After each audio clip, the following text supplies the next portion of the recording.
जी बिल्कुल, मुल्क के दूसरे शहरों की तरह सूबाई दारुल पेशावर में भी पोलिंग का अमल इख्तिताम पजीर हुआ है और पेशावर के 5 कौमी और 13 सूबाई हल्कों पर पोलिंग मुकम्मल हो चुकी है और 1280 पोलिंग स्टेशन, तमाम पोलिंग स्टेशन पर पोलिंग बंद हो गई है। ताहम शहर के अंदर कुछ पोलिंग स्टेशन ऐसे हैं जहाँ पे वोटर्स अंदर मौजूद है, उसको पोलिंग डालने का अमल जारी है।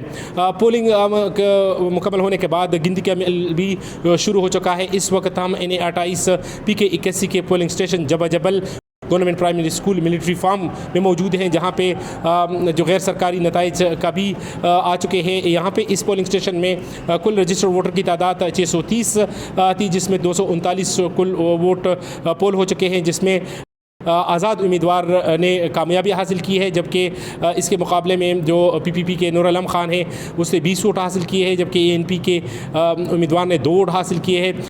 यहाँ पे जो कुल वोटर की तादाद थी 630 रजिस्टर्ड वोटर की थी, जो कंबाइन एक पोलिंग स्टेशन था। दूसरे पेशावर के दूसरे पोलिंग स्टेशन में भी जो गिनती का अमल है वो जारी है। तो हम जो पोलिंग एजेंट्स है और अमला है वो पोलिंग स्टेशन में मौजूद है। पुलिस की बारी नफरी भी तैनात है। पोलिंग स्टेशन के अंदर गैर मुतल्लिक़ अफराद का अंदर दाखिले पर पाबंदी आयद है। पेशावर में तमाम पुलिस स्टेशन पर इस वक्त 15,000 से ज़ायद पुलिस और मिलिट्री पाक आर्मी के जवान मुख्तलिफ पोलिंग स्टेशन पर ड्यूटी सरअंजाम दे रहे हैं। पोलिंग का अमल ये बताया जा रहा है क्योंकि बाज़ पोलिंग स्टेशन में वोटर की तादाद ज़्यादा है, तो उसमें पोलिंग की जो गिनती है वो जारी रहेगी और देर तक रिजल्ट आने का सिलसिला इसी तरह जारी रहेगा।